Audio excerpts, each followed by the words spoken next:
हरियाणा की हर अपडेट के लिए बेल आइकन दबाएं और सब्सक्राइब करें STV हरियाणा न्यूज। मैं खुद इसके बारे में बहुत गंभीर हूं और मैं सदन को विश्वास दिलाना चाहता हूं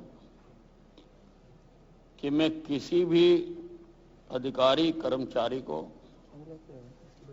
या किसी भी ठेकेदार फैक्ट्री मालिक को या माफिया को, जो शराब माफिया है, उसको बख्शूंगा नहीं। हमने प्रक्रिया आरंभ भी की है। हमने एससीटी, जिसका मैंने विस्तार से यहां पर बताया, हमने वो स्टेट विजिलेंस को दी है फर्दर जांच के लिए। हालांकि एससीटी ने भी बहुत विस्तार से, बहुत व्यापक रिपोर्ट प्रस्तुत की है। मैं एससीटी के अधिकारियों ने, जिन्होंने ये रिपोर्ट तैयार की है, मैं उनकी सराहना करना चाहता हूं। हमने इस रिपोर्ट पर कार्रवाई करने के लिए जहां स्टेट विजिलेंस को दिया है, वहीं पर जिन पुलिस के कर्मचारियों ने या एक्साइज के कर्मचारियों ने कोताही बरती है, जहां उनकी संलिप्तता है, जहां उन्होंने अपने दायित्व का पूर्ण निर्वाह नहीं किया है, उसके लिए भी मैंने होम डिपार्टमेंट में एडीजीपी कला रामचंद्रन की अध्यक्षता में एक 3 सदस्यीय समिति बनाई और अध्यक्ष उपाध्यक्ष महोदय, उस समिति ने अपना काम करना शुरू किया है और ये उनके काम करने का ही नतीजा है कि एक डिस्टिलरी का मालिक अशोक जैन, जिसको आज तक कोई हाथ नहीं लगा सका था, जिसकी तरफ कोई देख नहीं सका था, उपाध्यक्ष महोदय, यह इस जांच का ही नतीजा है कि आज वो सलाखों के अंदर है।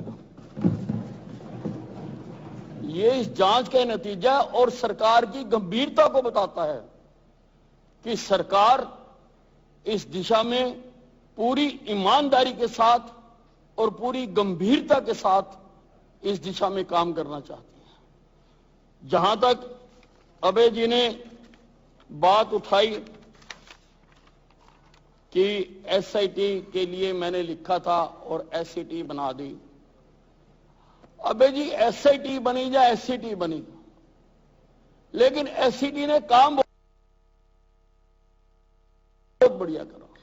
तफ्तीशें हुई थी, उनका भी जिक्र किया और जिन अधिकारियों ने कोताही बरती उनका भी किया, उनका बाय नेम भी किया और उन्होंने अपने सुझाव भी दिए, जो कि ये इस रिपोर्ट में, जो एससीटी की रिपोर्ट है, ये काफी विस्तार से उन्होंने की गई। आपने कहा कि इसमें लॉकडाउन का पीरियड इंक्लूड नहीं किया गया, तो मैं आपको बताना चाहता हूं कि पहले एक प्रिंटिंग मिस्टेक हो गई थी, जिसका बाद में एडेंडा जारी किया गया और तिथि को बदलकर 15 मार्च 2020 से 10 मई 2020 तक किया गया। मैं समझता हूं कि इसके अंदर लॉकडाउन पीरियड आ जाता है। किरण चौधरी जी ने भी, मैं सुनूंगा सबकी, मैं सबके जवाब दे रहा हूं, सबकी सुनूंगा। ये हो सकता है कि दूसरों के मामले में ना आया हो। हाँ नहीं, आपको किरण चौधरी जी ने, हाँ जी, आपने कहा कि चाहे वो एसआईटी थी चाहे एससीटी थी, एसआईटी के पास तो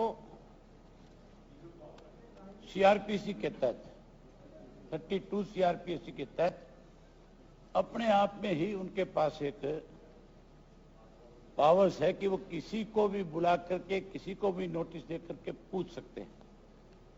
जो आपने एससीटी बनाई, आपने तो एससीटी बनाई, लेकिन जो एससीटी जो कर दी गई उसको, उसके पास 32 सीआरपीसी में कोई पावर नहीं थी।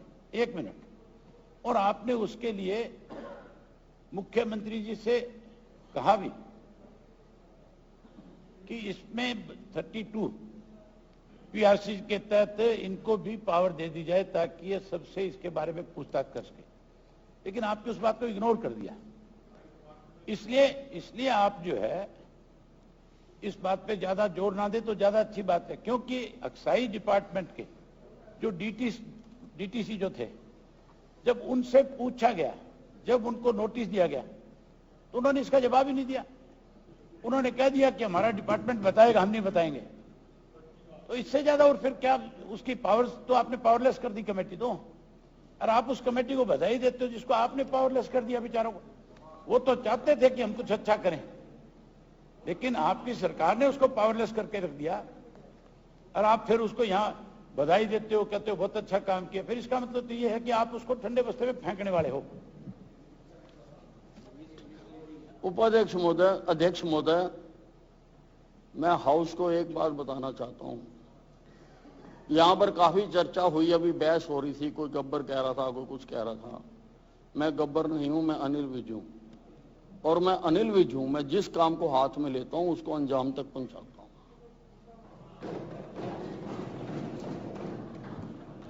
मैंने ये रिपोर्ट जिस दिन आई, बिना समय गवाए मैंने वो विजिलेंस को दी, और विजिलेंस के पास इन्वेस्टिगेट करने की सारी पावर्स होती हैं, और विजिलेंस कर रही है। और विजिलेंस ने एक्साइज डिपार्टमेंट से भी सारे जो दस्तावेजों की जरूरत थी मांगे हैं। लगभग 400 पेज के दस्तावेज जो हैं वो विजिलेंस डिपार्टमेंट को एक्साइज डिपार्टमेंट ने दिए हैं। मैं बख्शूंगा किसी को नहीं अबे जी, मैं आपको बताना चाहता हूं। और रास्ते सारे खुले हैं। मुझे पूरा भरोसा है कि जो मैंने होम डिपार्टमेंट में कमेटी बनाई है, मैंने चुन के अधिकारियों की बनाई है, और वो बहुत अच्छा काम कर रहे हैं। हमारे सामने है कि उन्होंने निर्भीक होकर अशोक जैन को सलाखों के अंदर डलवा दिया, निर्भीक होकर। ऐसा आज से पहले कभी नहीं हुआ। छोटे मोटे किरण चौधरी जी ने भी कहा कि छोटी मोटी मछलियां, छोटे मोटे लोगों पर कार्रवाई हो जाती है, बड़ी मछलियां पकड़ी नहीं जाती। हम किसी छोटी बड़ी को बहन जी बख्शने वाले नहीं हैं, किसी छोटी बड़ी को। और हम सबके खिलाफ नहीं, मैंने कह दिया कि किसी अधिकारी कर्मचारी को, किसी डिस्टिलरी वाले को, किसी ठेकेदार को, किसी वाइन माफिया को मैं बख्शने वाला नहीं। लेकिन अफसर, मैंने जब कर्मचारी अधिकारी कह दिया, जब मैंने कर्मचारी अधिकारी कह दिया, मैं उसको रिवाइज करके कहता हूं IAS IPS। Now you are satisfied? भाई मैं कह रहा जो होगा उसको नहीं बख्शूंगा, लेकिन अब जांच तो होने दीजिए। अभी इसकी जांच हो रही है, अभी सारे तथ्य हमारे सामने नहीं आए हैं। जिस दिन जांच हो जाएगी हम कार्रवाई नहीं करेंगे, आप खड़े होकर हमारी गिरबान पकड़ना यहां पर, हम उस दिन कहेंगे। लेकिन आज जब अभी जांच चल रही है, कोई भी लेवल के हों, उनको कोई जिम्मेदारी ना दी जाए, उनको अलग रखवाइए, तभी तो बात बनेगी ना अध्यक्ष जी। नहीं देखिए, ऐसा है, जिम्मेवारी तय नहीं होती, किसी को कैसे कर देंगे? ऐसा है बहन जी, ऐसा है, बिना जांच के भी किसी के खिलाफ कार्रवाई नहीं की जा सकती। वो इंसाफ का तकाजा नहीं है, वो उचित नहीं है। और अगर जांच में एससीटी ने 2 अधिकारियों का, एक IAS और IPS का जिक्र किया, तो हमने उनके खिलाफ कार्रवाई की, उनको नोटिस दिया, हमने उनके खिलाफ कार्रवाई हो रही है, हमने उनको बख्शा, हमने उनको बख्शा नहीं है। आपने चलिए किरण जी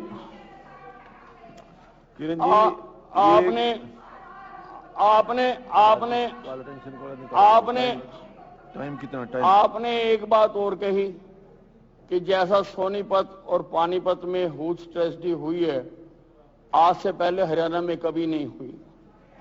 मैं आपको बताना चाहता हूं, दिसंबर 1980 में 40 से ज्यादा मौतें नरवाना में हुई। 1982 में कालांवाली सिरसा में 100 से ज्यादा मौतें हुई। 2005 में गांव गुजरीवास रिवाड़ी में 4 से अधिक मौतें हुई। 2003 में जगरांव गांव थाना सदर हिसार में 5 से 7 मौतें हुई। 2003 में तरावड़ी करनाल में 5 लोगों की मौत हुई। 2006 में गांव मल्लड़ थाना पिल्लूखेड़ा जींद में 5 मौतें हुई। 1996 में संभाली गांव थाना निसिंग करनाल में 5 लोगों की मौत हुई और 1997 थाना बिलासपुर यमुनानगर में 9 मौतें हुई। मैं इसको जस्टिफाई नहीं कर रहा कि पहले हुई तो अब भी होना ठीक है, मैं इसको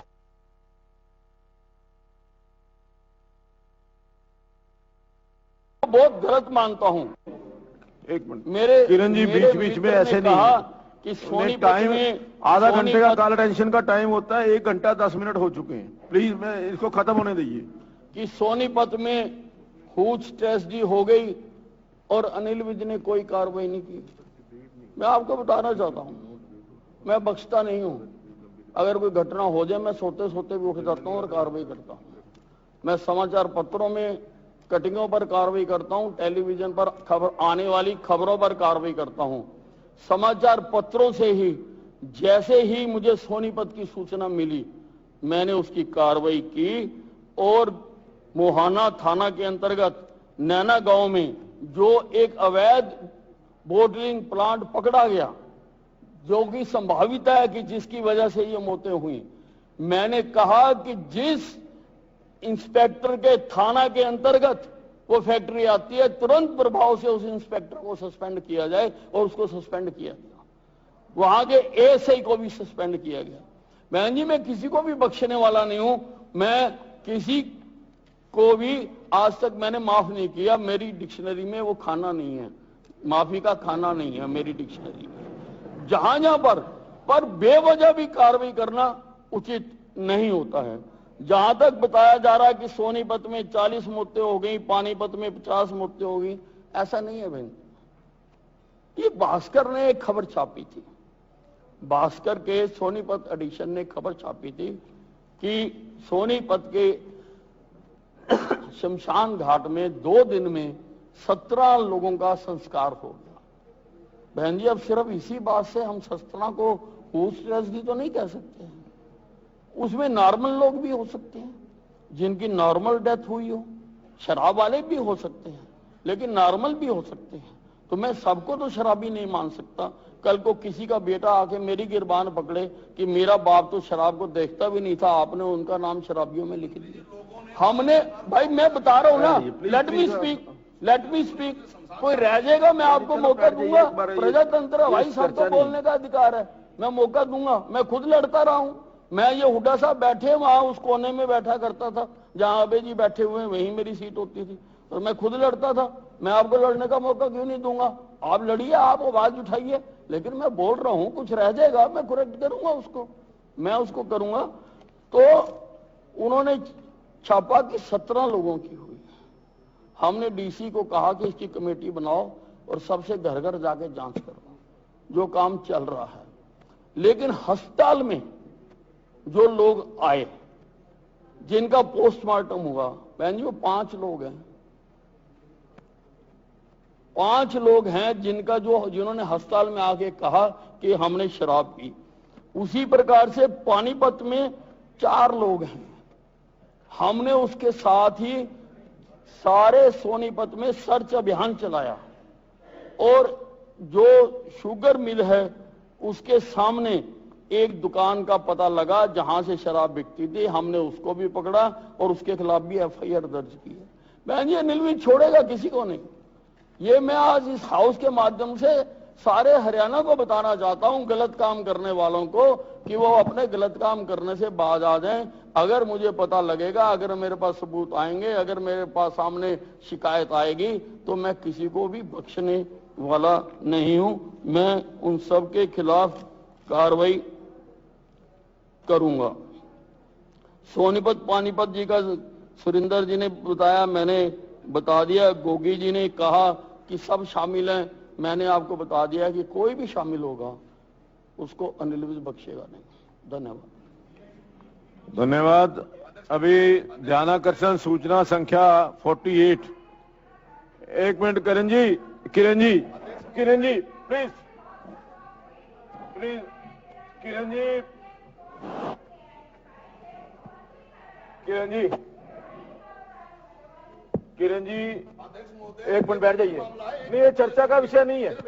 काल अटेंशन देखिए, काल अटेंशन को समझिए। अभी माननीय मंत्री जी ने कहा कि सिर्फ 17 मृत्यु हुई है। मैं ये बताना चाहता हूं, इसने कहा 17 मृत्यु हुई। उन्होंने दाह संस्कार आप सुनते ही नहीं, सुनते ही नहीं है क्या आप इतनी जल्दी में दाह संस्कार आप सुनते ही नहीं क्या कहा उन्होंने। नहीं, वही मैं बताना चाह रहा हूं। उन्होंने ये कहा कि भास्कर में छपा, मैं सीधा जवाब दे रहा हूँ। नहीं भास्कर के कहा कि लगभग 27 मौतें हुई हैं और मंत्री जी ने कहा कि सोनीपत में शमशान में 17 मौतें पाई गई। मैं ये बताना चाहता हूँ, सिर्फ सोनीपत शमशान में ही उनका दाह संस्कार नहीं हुआ, 17 उनका दाह संस्कार जो चलिए आप जो इन्फॉर्मेशन है उनको दे दीजिए। चलिए आपके संज्ञान में अगर कोई मामला आया हो, आप मेरे को लिख के दे दो, मैं कार्रवाई करूंगा। चलिए मैं लोगों ने दाह संस्कार गांव में जाके किया। किरण जी, आपके किरण जी, संज्ञान में कोई मामला आया है कि कोई गलत शराब पीकर मर गया, आप मेरे को लिख के दे दीजिए, मैं कार्रवाई करूंगा। किरण जी ये एक मिनट सुनिए, बात सुनिए, एक मिनट बात सुनिए। ये कोई ये चर्चा करने का तरीका नहीं है। चर्चा करने का तरीका अगर ये नहीं, कैसे 1.25 घंटा हो गया एक ध्यानाकर्षण प्रस्ताव के ऊपर, आधा घंटे से ज्यादा 15 मिनट से ज्यादा बोल नहीं सकते। हाँ जी, आप सिंपल एक क्वेश्चन पूछ, आपने काल अटेंशन मोशन दिया, आप तो बहुत देर से विधानसभा के अंदर इस सदन के अंदर हैं,